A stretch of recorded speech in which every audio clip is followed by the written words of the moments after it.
And Airlock Houston copies. We'll take care of step 7.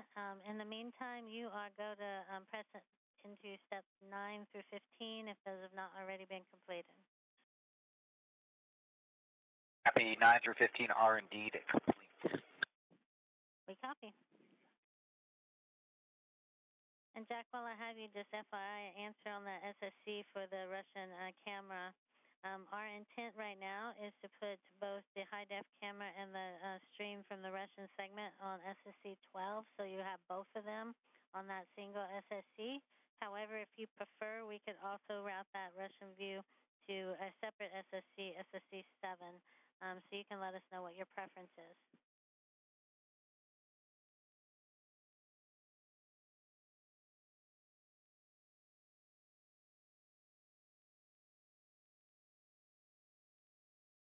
Okay, thanks for that information. We're happy with the dual view on SSC 12. That sounds good to us.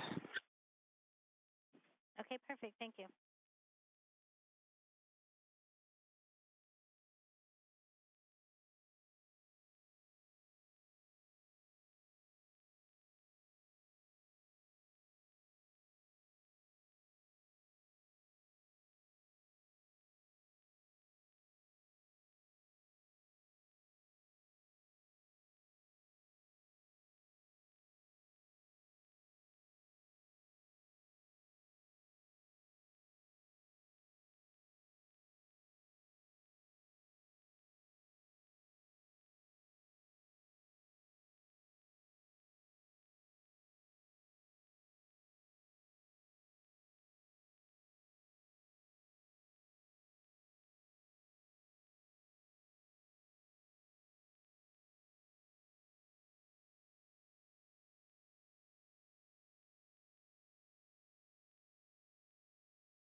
walk by NASA astronaut Neil Menon and European Space Agency astronaut Sophie Adeno, who today will become the first French woman to walk in space.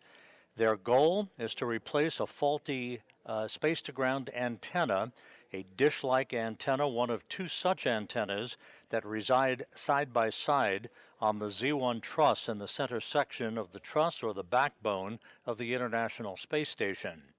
Last November, SCANT number 2, SCANT is the acronym for Space-to-Ground Antenna, SCANT number 2 began exhibiting some periodic pointing problems during its auto-track operations, meaning it was not gimbaling or swiveling or pointing itself in the right direction to be able to communicate properly with NASA's Tracking and Data Relay satellite system.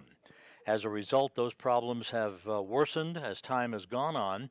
The flight control team switched to the operation of SCANT number 1 in the meantime, and that's all working just perfectly to provide high data rate video, voice, and telemetry for the ground controllers back in Mission Control and the other centers around the world in support of the International Space Station. Today, Menon and Adeno will spend time removing the faulty antenna from the Z1 truss, from a boom on the Z1 truss, parking it temporarily, and then making their way. You have a go in step 8.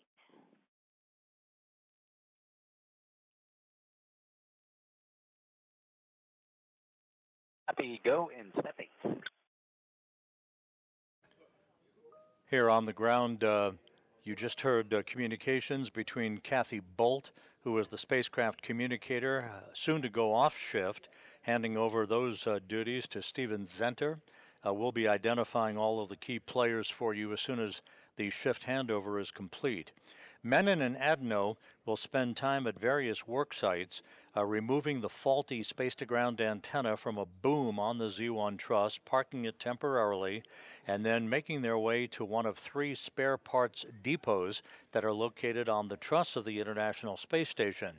They will make their way to ESP number 3, that's on the Port 3 truss of the International Space Station, and they will remove a spare SCANT, the only spare that is left on board the International Space Station, and maneuvering it to its installation on the Z1 truss to replace the faulty space-to-ground antenna. That, after a checkout by the ground control team here in Mission Control, will restore full redundancy to the space-to-ground communications capability for the International Space Station. Just as a bit of background, this is the 282nd spacewalk in support of ISS assembly, maintenance, and upgrades, the 5th to be conducted out of the International Space Station this year, the 2nd for Expedition 75. It was back on August 6th that Jessica Meir, that you see in the center of your screen, assisting Jack Hathaway in preparing Menon, who's on the right side of your screen, and Adeno, who's on the left side of your screen, in the equipment lock section of the 2-section Quest airlock, helped to suit them up earlier this morning. The 2 astronauts who will be venturing outside conducted a pre-breathe of pure oxygen to remove any nitrogen from their bloodstreams and prevent any condition known as the bends from occurring when they would move out into the vacuum of space a short time from now. They also have conducted what is called in-suit light exercise periods, where they've moved their extremities back and forth, their arms and their legs, just to increase their metabolism and increase the ability to rid themselves of any impurities in their bloodstream. 05 for an Maddox swap out. Looking for a go to start that at 11:05. And that's a good number, and we are ready. You have a go. We see 11:05 and we're go. The crew is running slightly ahead of schedule in their timeline of pre-spacewalk activities today. The countdown clock here in Mission Control is looking for a go for the depressurization of the crew lock section of the Quest airlock about 27 minutes from now. We'll keep tabs on that as the final preparations are underway. Just a few minutes from now, Menon, that you see on the right side of your screen, he will be EV number 1, extravehicular crew member number 1, wearing the suit bearing the red stripes. Adno will be wearing the unmarked suit as EV2, or extravehicular crew member number 2.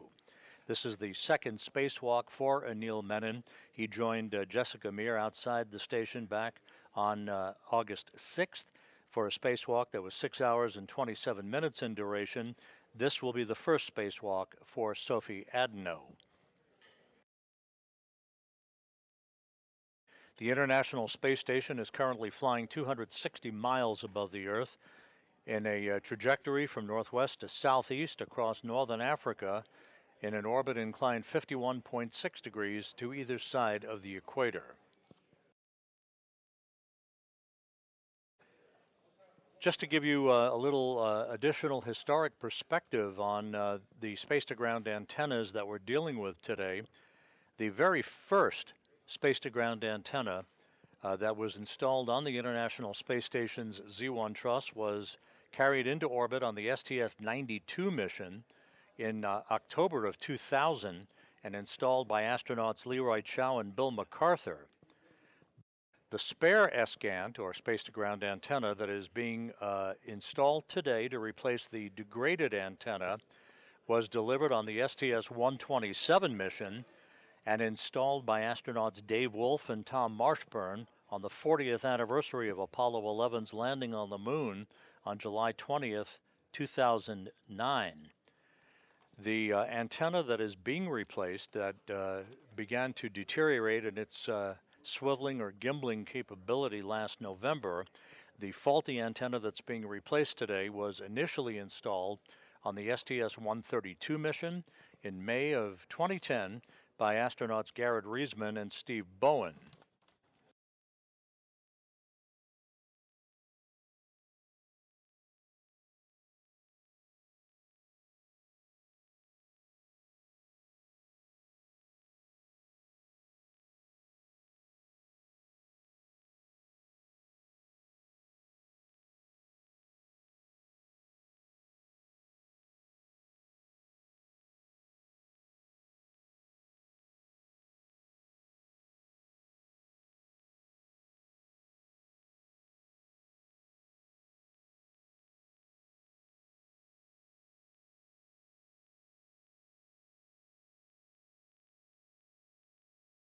Houston Airlock, we've got MEDOC serial number 0006 for EV2.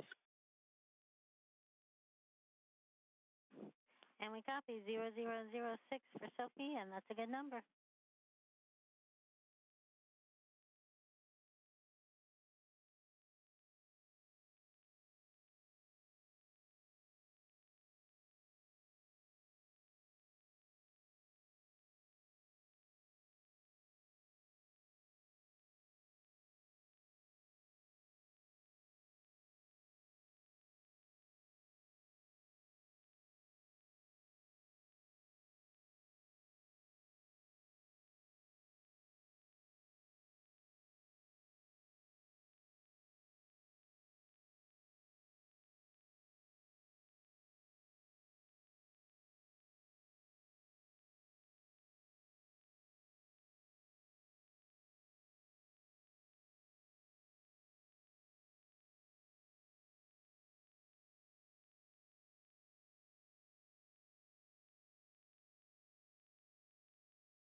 For today's activities will be the replacement of a faulty space-to-ground antenna on the Z1 truss of the International Space Station. It looks like a slight little discoloration. It does not look like any fraud.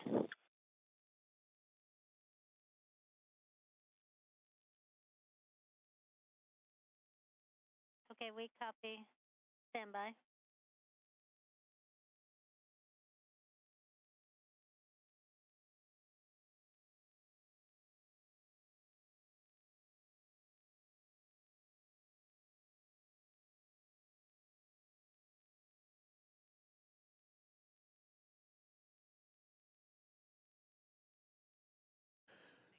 You see in the equipment lock section of the Quest airlock, Jessica Meir at the bottom of your screen. With your description of it mostly being discoloration, then we are happy with pressing as is.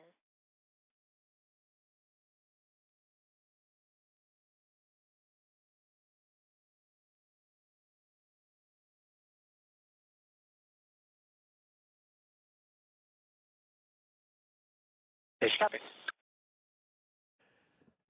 Jessica Meir and Jack Hathaway are assisting Neil Menon and Sophie Adno in their pre-spacewalk preparations. A short time from now, they will mount devices called SAFERs. Those are simplified aid for EVA rescue backpacks on each of the crew members. Those are jet-powered backpacks that would be used in the highly unlikely event that the crew members would become untethered outside of the Quest airlock during their spacewalk activities. They would have a means to propel themselves back to structure and back to the safety of the International Space Station. Once the SAFER units are installed, the two crew members will be moved inside the outer section of the Quest airlock. That is the crew lock section. The hatch that you see right there at the hatchway, that hatch will be closed and sealed, and the two spacewalkers, Menon and Adno, will then conduct final communications checks and final suit systems checks before they switch their suits onto internal battery power to mark the official start of today's spacewalk. We have about a 5.5-minute animation that will be showing momentarily that will detail all of the activities associated with today's excursion to replace a faulty space-to-ground antenna.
Houston airlock, step 18, expended Madagascar canister, serial number 0009 and 0010 with caps and stowed.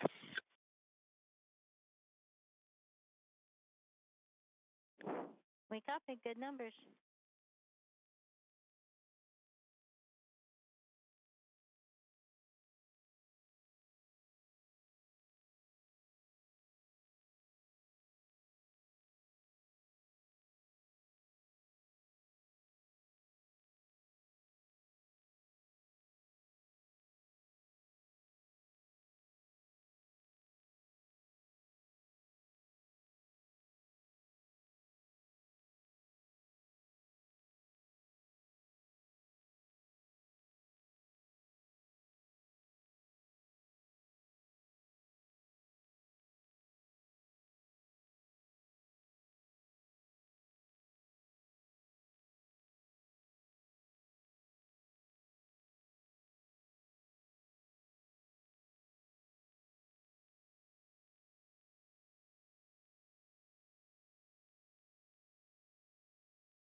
Houston, airlock step 21. We're resuming in-suit pre-breathe clock, GMT 1117.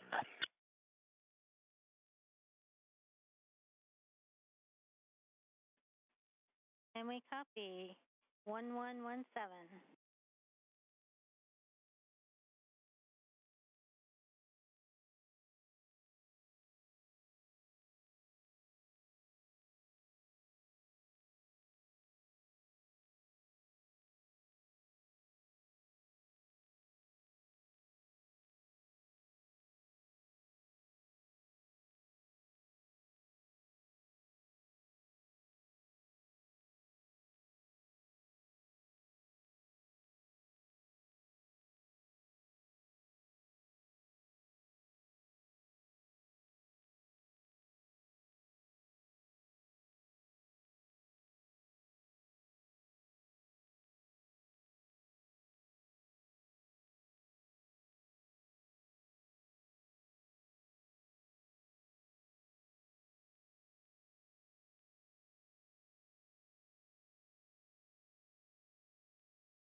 And that was a look at today's activities for Neil Menon and Sophie Adno, the NASA astronaut and the European Space Agency astronaut who will be venturing outside of the Quest airlock a short time from now to begin the 282nd spacewalk in support of space station assembly maintenance and upgrades.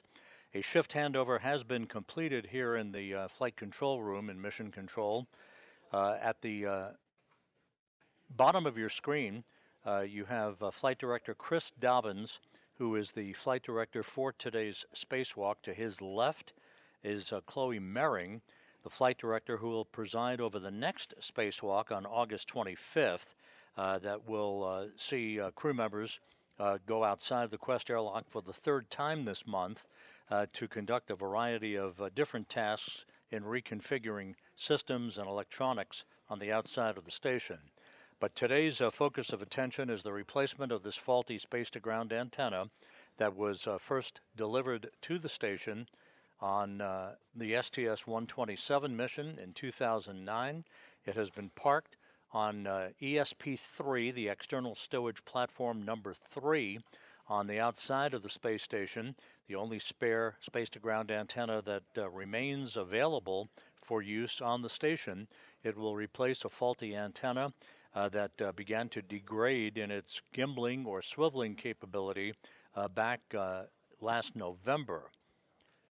One of the features that you'll be seeing throughout the course of the spacewalk today will be Neil Menon, who will be planting his feet in a portable foot restraint at the end of the Canadarm2 robotic arm, sort of like a telephone repairman at the end of a cherry picker. He will be maneuvered to various work sites and will be carrying the faulty antenna once it is removed from its boom on the Z1 truss over to the port 3 truss of the station to be installed in the empty parking place that the spare antenna currently resides. That spare antenna then will be brought by Menon once again at the end of the robot arm back to the work site at the Z1 truss in the middle of the backbone of the station to be installed and then subsequently activated by ground controllers here in Mission Control. The robotic arm will be primarily operated today by NASA astronaut Jack Hathaway, who you see on the right side of your screen, being assisted by Jessica Meir as they mount a simplified aid for EVA rescue backpack onto Menon first, then to Adno, as they will be then equipped with a return capability on this small nitrogen thruster backpack in the unlikely event they would become untethered from the structure of the International Space Station or as they're moving around from work site to work site.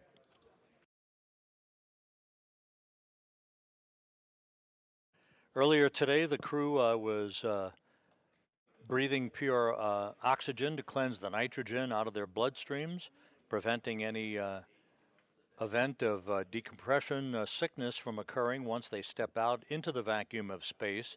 They also conducted a light exercise period where they moved their lower extremities back and forth to increase their metabolism, thus hastening their ability to remove that nitrogen from their bloodstreams. All of that went very well, and the crew is just moments away now from being moved inside the Quest airlock, the outermost section of the two-section Quest airlock, to hook themselves up and prepare for placing their suits on battery power that will mark the official start of today's spacewalk.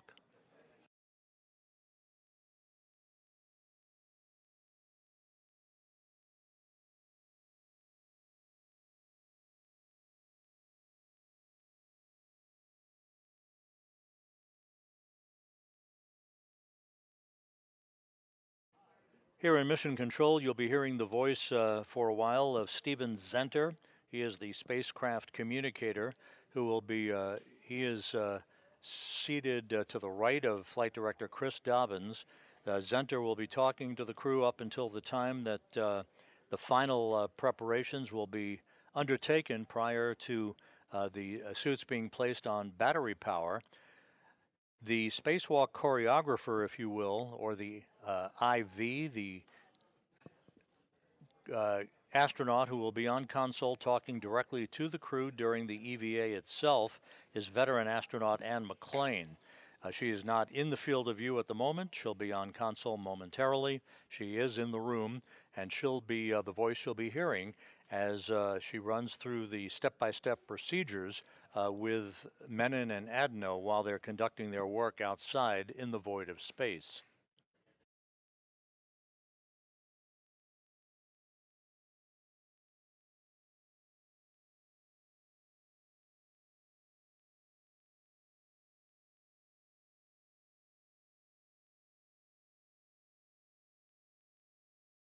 Once the crew lock section is depressurized, it will do so in a multi-step fashion, going first down to about 5 pounds per square inch of pressure in the crew lock from 14.7 pounds per square inch.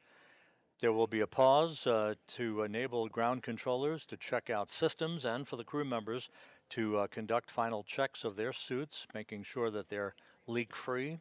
The suits underwent a leak check earlier this morning, and both suits were found to be in good shape, no leaks, with all of the systems operating as they should.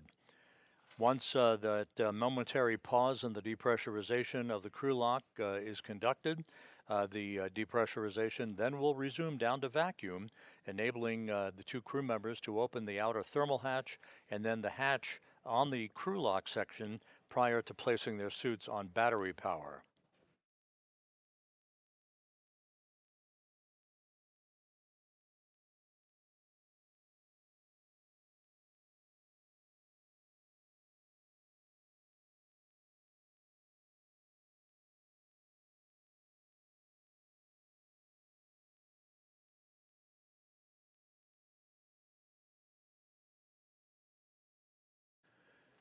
Here in Mission Control, the clock on the wall calling for a go for depressurization just under 10 minutes from now.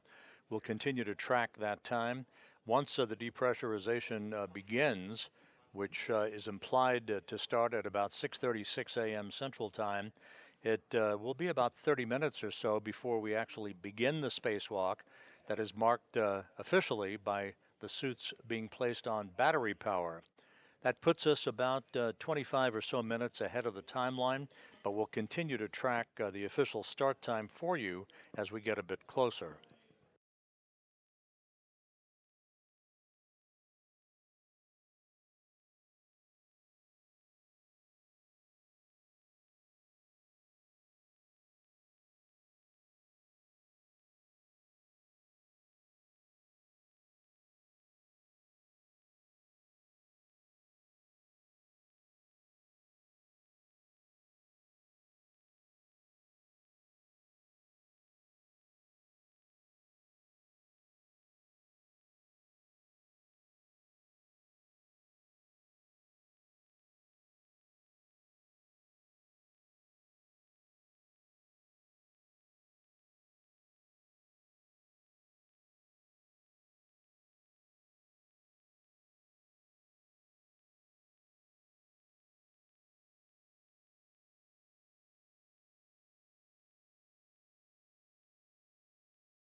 And just to update you, we now believe that the actual depressurization of the Quest airlock will come a bit later than 6:36 a.m. Central Time. As you can see, Anil Menon wearing the suit bearing the red stripes on his legs as EV1, or extravehicular crew member number 1. He has moved into the crew lock section of the Quest airlock. Sophie Adno still in the equipment lock. She'll be outfitted with her safer backpack shortly and will join Menon in the crew lock just a few minutes from now.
Jessica Meir on the left, and just out of the field of view in the lower right-hand portion of your screen, Jack Hathaway installing the safer backpack onto Sophie Adno, who soon will become the first French woman to walk in space.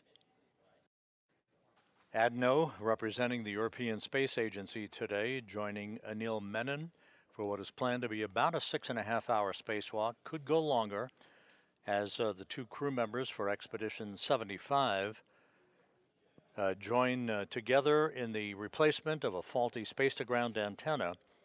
There are two such antennas that reside side by side on the side of the space station. ESP-3 is located on the P3, or Port 3 truss of the International Outpost. Once the two crew members exit the Quest airlock, they will check their tools and tethers and make their way over to that work site to begin setting up for the removal of, first at the Z1 truss, they'll set up for the removal of the faulty antenna that will be parked along a handrail, and then we'll move to the P3 truss to get the spare antenna and maneuver it back to the Z1 truss for its installation on the boom and the hookup of cables and connections. You'll be hearing a lot today about bolts. The pistol grip tool, the space age power tool that is